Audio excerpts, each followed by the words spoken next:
जय माता की। आज अक्षय ने जो शुरुआत करी बहुत बहुत उत्तम ज्ञान के साथ करी, बहुत ही वो प्यारा ज्ञान जो जनरली बोलने से पहले इंसान के दिमाग में नहीं आता है, इसीलिए ये कुरीद के लाते हैं, धरती के अंदर से निकाल के लाते हैं, समुद्र के अंदर से ये मोती ला के लाते हैं और समुद्रिक को जानते हैं, इसीलिए ये ऐसा कर पाते हैं। और इसके लिए राजीव शर्मा जी का बहुत बहुत धन्यवाद कि वो सच में ऐसे ऐसे विद्वानों को इकट्ठा करते हैं कि यहाँ आके वाकई अच्छा लगता है। नहीं तो आपने देखा होगा जनरली ज़्यादातर मैं सम्मेलनों के लिए मना कर देता हूँ, लेकिन यहाँ ज़रूर आता हूँ क्योंकि यहाँ वाकई में बहुत बड़े बड़े हीरे आते हैं, बहुत बड़े बड़े विद्वान आते हैं और जिनके साथ बैठने मात्र से ही ज्ञान लेकर के हम चले जाते हैं। तो इसीलिए आज शाम को 1-2 घंटे की क्लास इनसे ज़रूर लूँगा।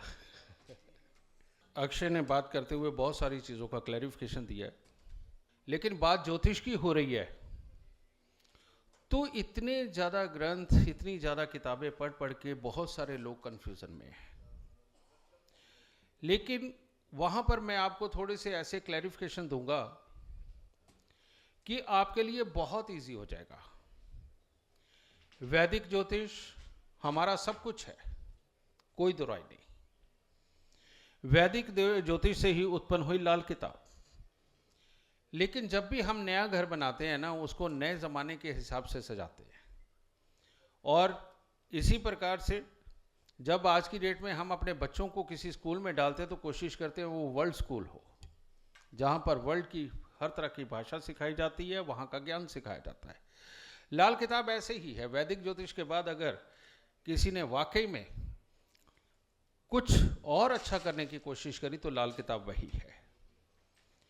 तो उसमें से क्या निकलता है और उनको देखने का तरीका किस प्रकार से आसान कर दिया गया है, ये आज आप सबको मैं बताने जा रहा हूं।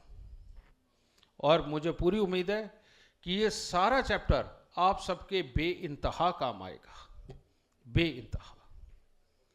जैसे अक्षय ने बोला कि कोई भी नया स्टूडेंट बनता है तो वो मांगलिक जरूर सीखता है, ये बात सत्य है।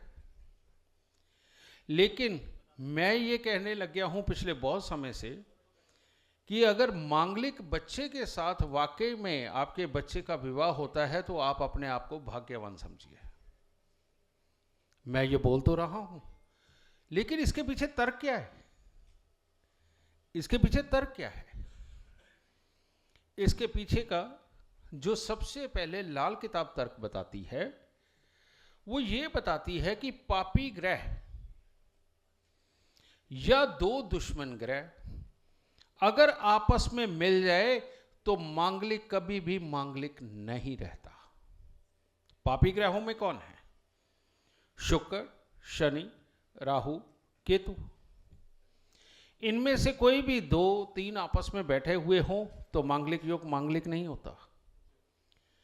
और 2 दुश्मन ग्रह जैसे सूर्य और राहु मिल जाए, सूर्य केतु मिल जाए, सूर्य शुक्र मिल जाए, अगर आपस में मिल जाए तो मांगलिक दोष मांगलिक नहीं रहता है। और ये एक नहीं, लाखों कुंडलियों के अंदर पर्सनली देख चुका हूं ये चीज। और उसके बाद दूसरी बात, मांगलिक तभी बनता है जबकि मंगल बद्ध हो जाए और मंगल अकेला हो। मंगल अगर अकेला होगा तो मंगल बद्ध होगा, या कुछ खास स्थितियों में मंगल बुध के साथ हो तो उसे बहुत बुरा माना जाता है, क्योंकि मंगल और बुध को जब मिल जाते हैं तो लाल किताब उसे बोलती है नीच राहु। तो नीच राहु यानी कि नीच सोच तो खराब करने वाली है ही। तो इसीलिए मंगल और बुध के मिलने से मिलता, लेकिन वो भी खास घरों में। तो मंगल बद्ध कब होता है? जब भी जन्म कुंडली के पहले घर में, तीसरे घर में और 8वें घर के अंदर बुध या केतु बैठे हुए हों तो मंगल बद्ध होता है, खराब होता है। शुक्र 9वें घर के अंदर हो तो मंगल बद्ध होता है।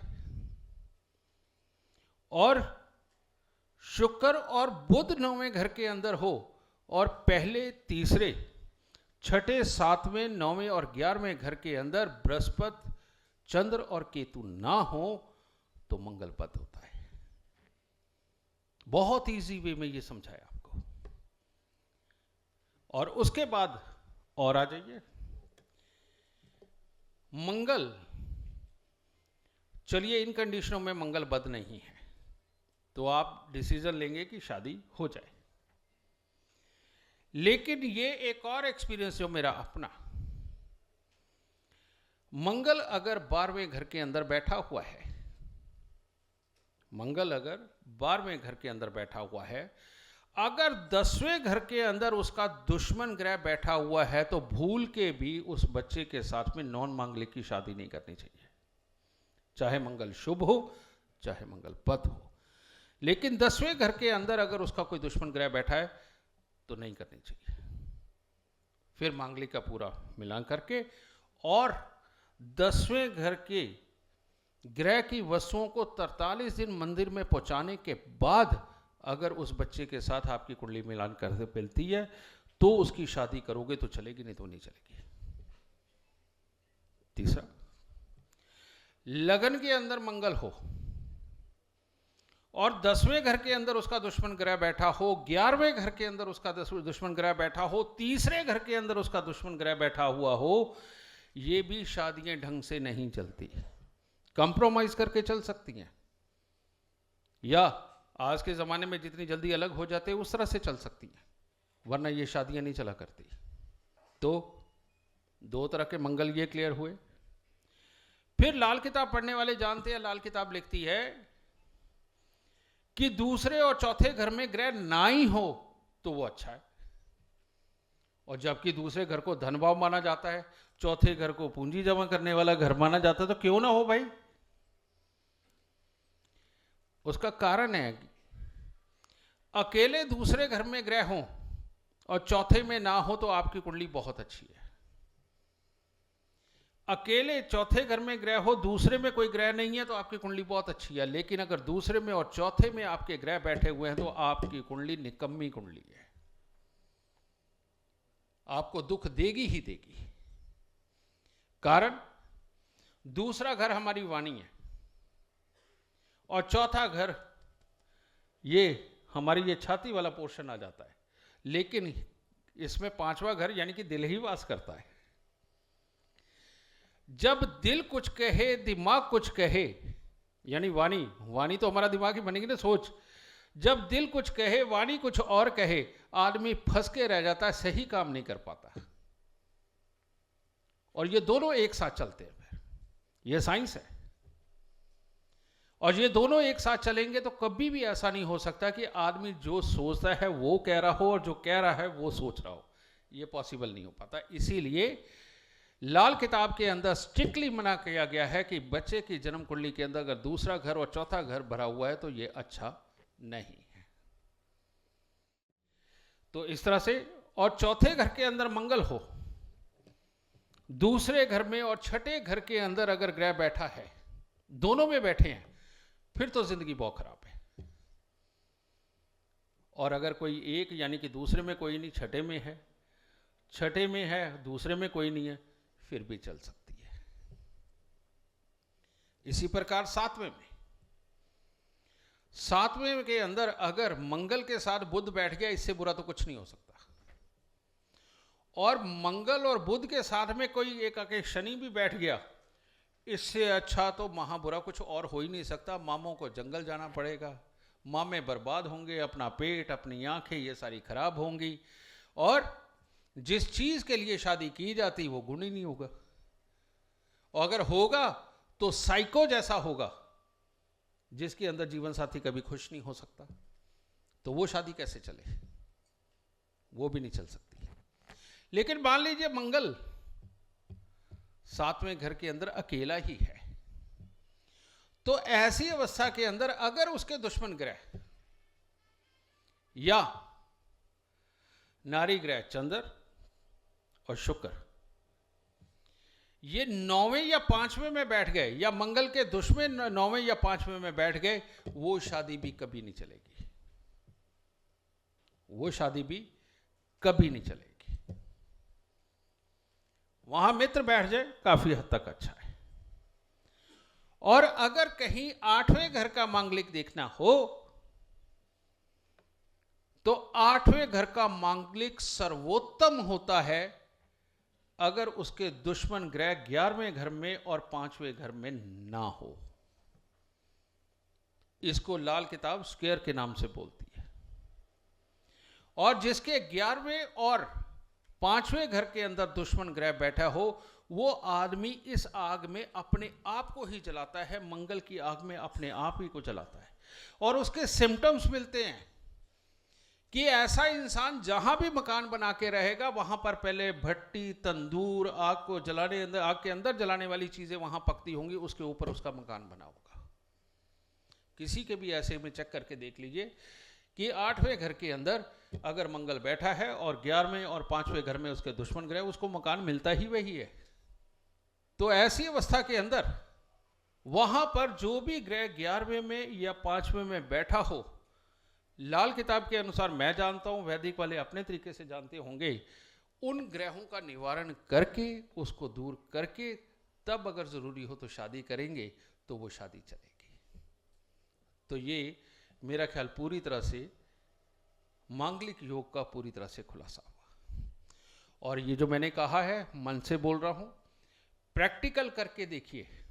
और अगर ये कंडीशनें नहीं मिलती है और बच्चा मांगलिक है, मान लो 7वें घर के अंदर मंगल है, लगन के अंदर बेशक शनि बैठे हुए हों, लेकिन अगर 5वें में और 9वें में मंगल का दुश्मन ग्रह नहीं है, आप उससे आंख बंद करके अपने नॉन मांगलिक बच्चे की शादी करके देखिए, आप सारी जिंदगी जीडी विशेष नहीं, लाल किताब के इस गुण ज्ञान का गुणगान करेंगे, क्योंकि उससे अच्छा बच्चा नहीं मिलेगा आपको कोई। और जो मैंने आज ये डेफिनेशन दी, इतने सिंपल शब्दों में दी है कि आपको कोई भी और गणनाएं करने की जरूरत नहीं पड़ेगी। ठीक है। एक और बहुत बड़ी प्रॉब्लम है, कंफ्यूजन है। आदमी सुन के ही डर जाता है। जैसे आज अक्षय भाई ने कहा, तो मैं बैठे वही पॉइंट नोट कर रहा था कि किन बातों पे खुलासा करना है, क्योंकि पढ़ने तो जाना नहीं हमने। गणमूल, गणमूल योग बिल्कुल खराब नहीं होता। लिखे हैं गणमूल के लिए जो चीजें लिखी हुई हैं कि कौन से नक्षत्र, कौन से चरण के अंदर क्या होगा, वो बिल्कुल सत्य है। वो इंसान के जीवन के अंदर घटित होता है, लेकिन उसमें तो अच्छा अच्छा भी बहुत लिखा है गणमूल के अंदर। तो गणमूल पूरा कैसे हो गया? पहले ये चेक करना पड़ेगा कौन सा नक्षत्र, कौन सा चरण, और उसके अनुसार हमारे साथ क्या होना है, ये वैदिक ज्योतिष चेक करता है। लेकिन लाल किताब, अब गणमूल दोष कौन से नक्षत्र में हुआ, बुध के या केतु के? तो देखना क्या है, जिस नक्षत्र के अंदर यह गणमूल दोष बना है हमारा, उस ग्रह की स्थिति क्या है। केतु कहां है? केतु अगर राशि के हिसाब से नहीं, लाल किताब के हिसाब से, घरों के हिसाब से, कि केतु कहां है, क्या उसको कोई ग्रह टक्कर मार रहा है? क्या उसके आगे पीछे, यानी कि वही जो तीसरे के ये डिफरेंस के ऊपर मैंने ये समझाया है, क्या उसके दुश्मन ग्रह वहां पर हैं? अगर उसके वहां दुश्मन ग्रह नहीं है और उसको टक्कर नहीं पड़ रही है, तो वो जिस चरण के अंदर जो प्रेडिक्शन लिखी है उसके अलावा कुछ भी और जिंदगी के अंदर उसके बुरा नहीं होगा। और कहीं अगर अच्छा भी लिखा हुआ उस चरण के अंदर, अगर उसके आगे 3 घर, पीछे 3 घर में अगर उसके दुश्मन ग्रह बैठ गए, तो उसका बुरा जरूर होना है, चाहे वहां पर शुभ ही लिखा हो। और अगर अशुभ लिखा है तो अशुभ की घटना जिस हिस्से को इंडिकेट की गई है उसके अलावा उसका जिंदगी में कभी बुरा नहीं होगा। ये बुध वाले नक्षत्रों में भी ऐसे ही होगा, तो बुध को देखा जाएगा, और केतु वाले नक्षत्रों में हुआ तो केतु को देखा जाएगा। इतना आसान है चेक करना और प्रेडिक्ट करना। करके देखिएगा, अगले साल फिर मिलेंगे, अपना एक्सपीरियंस ज़रूर शेयर करना और आदमी को बैठा के 10 मिनट उससे बात करना, ताकि आपको वाकई में अंदर से क्लियर हो सके कि ये तो चीज़ वाकई में काम कर रही है या नहीं कर रही है, तो मुझे बताइएगा। तो ये चीज़ आप गंडमूल इस तरह से चेक करेंगे। तीसरा, अभी बात अक्षय ने कही, शनि लगन में बैठा हो तो आदमी लंबा, मंगल बैठा हो तो भी लंबा चौड़ा। लेकिन ये लगन में बैठे हुए मंगल और शनि वाले गिट्ठे से क्यों पैदा हो जाते हैं? और या फिर बहुत ज्यादा सुंदर क्यों नहीं लगते? क्योंकि शनि अच्छा हो, लगन में बैठा हुआ, मंगल अच्छा हो, बहुत रुआबदा, बहुत अच्छे और अट्रैक्टिव इंसान की शख्सियत बनती है। इसके पीछे वही लॉजिक काम करता है कि अगर 11वें में और तीसरे में इनके दुश्मन बैठ गए तो वो आदमी अट्रैक्टिव बिल्कुल नहीं लगेगा, उसकी कद काठी में कोई भी दोष हो सकता है, उसकी अट्रैक्शन में दोष हो सकता है, उसकी वाणी में दोष हो सकता है, उसके कर्म में दोष हो सकता है। चेक करके देखिएगा, फिर बताइएगा। तो इसलिए ये जानबूझ के मैं ये आप सबको बता रहा हूं, क्योंकि इससे आप सब लोग मेरा परिवार हो और मेरे परिवार का ही भला होने वाला है, और यही ये जान के अपना नाम कमाने वाला है। और अगर आपका नाम हो गया तो मेरा नाम तो वैसे ही बहुत बड़ा हो जाएगा। इसलिए ये मैं अपना ज्ञान आपको दे रहा हूं, और मुझे दाते ने बख्शा है। मोक्ष की भी बात करी थी तुमने। मोक्ष पूजा पाठ का नाम नहीं है।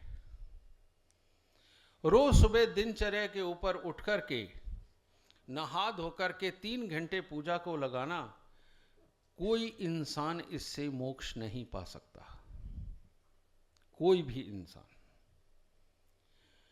मोक्ष पाने का मात्र एक तरीका है, शनि को अच्छा करना और शनि के केतु स्वभाव को अच्छा करना।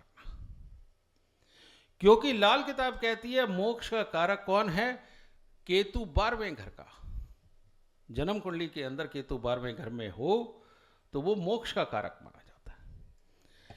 लेकिन लाल किताब ये भी बोलती है कि केतु 12वें में हो और आदमी ऐश प्रस्त ना हो तो वो जिंदगी में कभी भी केतु 12वें का फल भोग ही नहीं सकता, तो यानी उसे मोक्ष मिल ही नहीं सकता।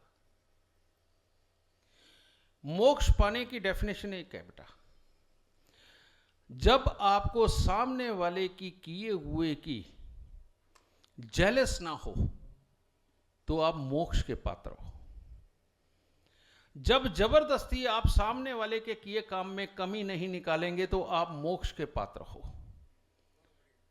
और जब आपकी तनख्वाह 50,000 है और भाई को, पड़ोसी को, जानकार को 1.5 लाख रुपए की अगर जरूरत पड़ गई, आप देकर के उसकी दुख दुविधा को दूर करके फिर पूरी सक्षमता के साथ कमाने निकलते हो और कहते कोई बात नहीं, उसका वक्त निकल गया, तो आप मोक्ष के कारक हो। और जितने लोग रोज अपनी संपदाओं को बचाने का काम कर रहे हैं, छुपाने का काम कर रहे हैं, रिश्तेदार के सामने पैसे नहीं गिनने, चलो ठीक है, और रोज ऐसी तिल तिल करके अपने ही घर वालों को तरसाना और टका टका जो इकट्ठा करता है, उसके कम से कम 1000 जन्म अभी और पड़े हैं, वो मोक्ष नहीं प्राप्त कर सकता। जिसका जितना बड़ा दिल है, हमारे भांबी जी जैसा, वो उतना ही बड़ा मोक्ष का हकदार है। जैसे भांबी जी अब मेरे को लगता है मोक्ष ही प्राप्त करेंगे। आप चलिए, मेरा भी केतु 12 ही है।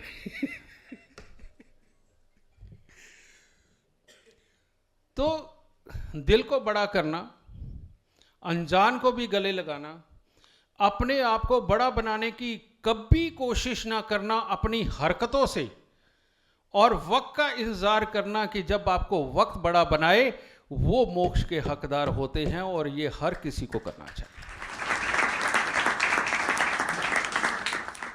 और मोक्ष का हकदार वो होता है जिसको बचपन से पांव हाथ लगाने की, झुकने की, और जिस किसी के लिए भी बिना ये सोचे कि ये क्या सोच रहा है, सामने खड़े होकर के झुक के प्रणाम करके नमस्कार करके गले लगने की जिसको आदत हो, वो चाहे गरीब हो या अमीर हो, उसको उसके बाद मोक्ष का रास्ता मिल ही जाएगा। ये बात पक्की है। तो अकड़ू खां को परमात्मा भी अपने यहां जगह नहीं देना चाहता, कहता चल धक्के खा के आ पहले। और इसके अलावा एक और छोटी सी चीज मैं बताना चाहता हूं। शनि और राहु से भी बहुत ज्यादा दुख देने वाले ग्रह कौन से हैं? शनि और राहु से भी बहुत ज्यादा दुख देने वाले ग्रह हैं बृहस्पति, सूर्य, मंगल। ये शनि राहु के बाप हैं, और ये जब खराबियां देते हैं तो इंसान की अकल को ही मार देते हैं, और जिसकी अकल ही मर गई, जो हुआ बदध्यांती, ना समझ आने वाला, जिसको कुछ अकल ही नहीं आए, समझ ही नहीं पाए, सामने वाले को ना समझ पाए, माहौल को ना समझ पाए, तो बेटा शनि राहु भी उसका क्या बिगाड़ेगी? उन्होंने तो अपना आप ही सारा कुछ बिगाड़ लिया। सूर्य अकेला 5वें घर को छोड़ के या 8वें घर को छोड़ के कहीं भी बैठा दीजिए, सूर्य कभी पूरा अच्छा फल नहीं देता, बहुत मध्यम हो जाता है। और 5वें और 8वें घर को अंदर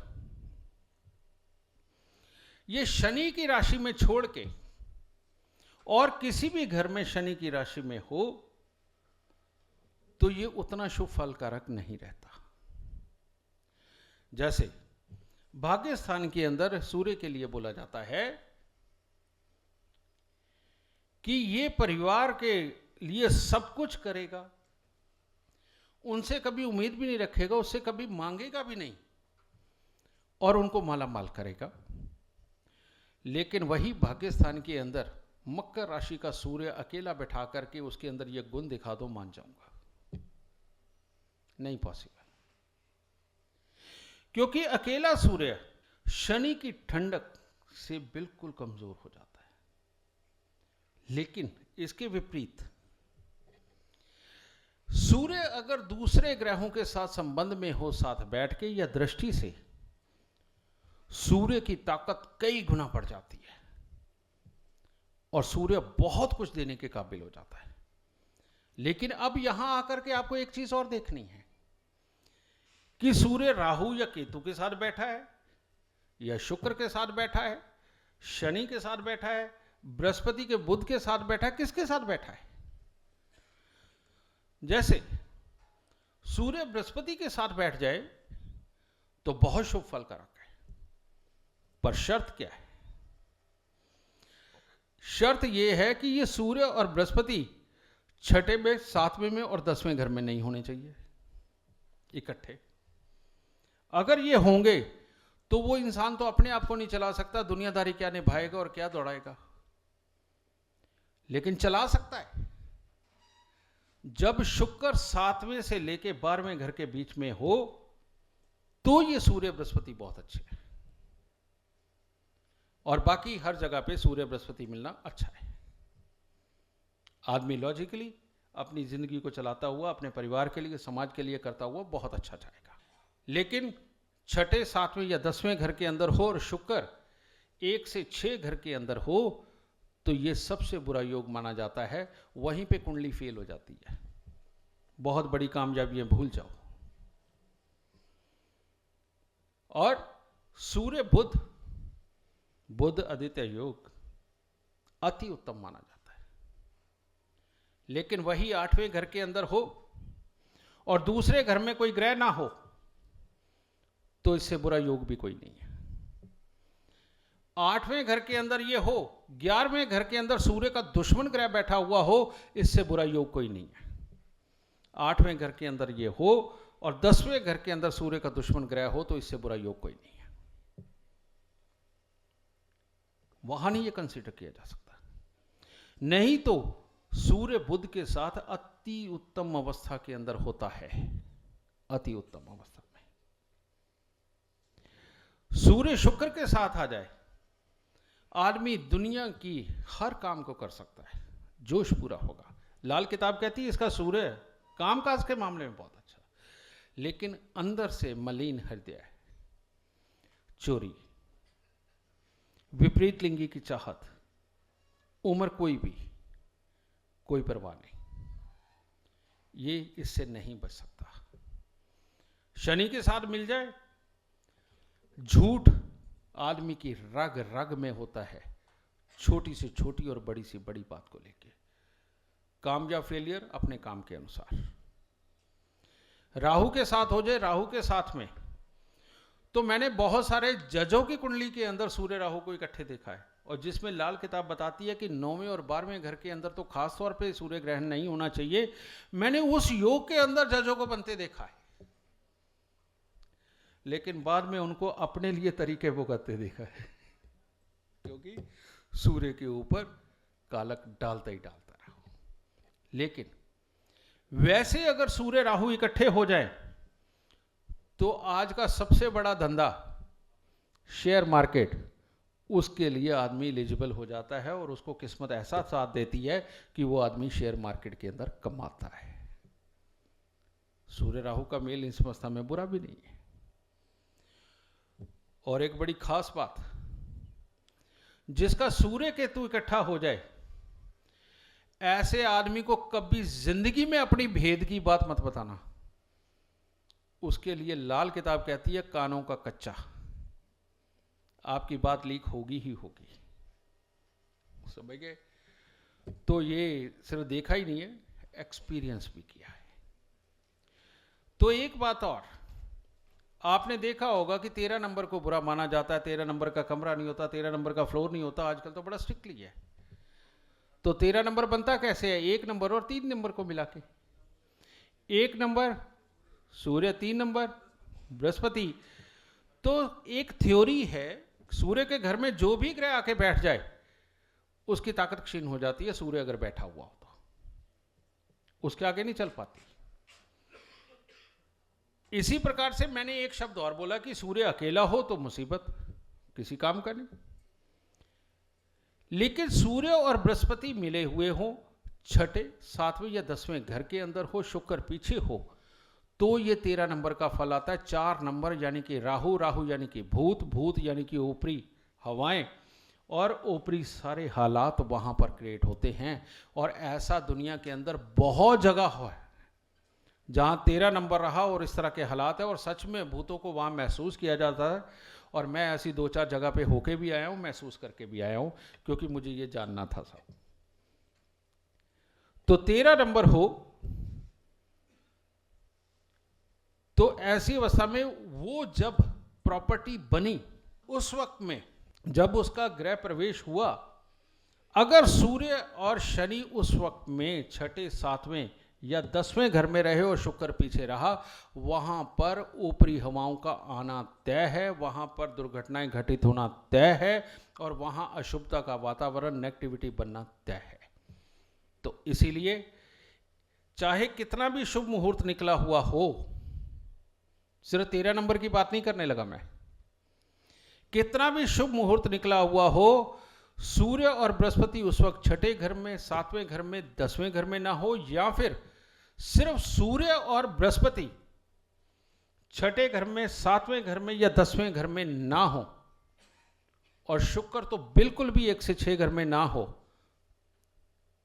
समझ गए?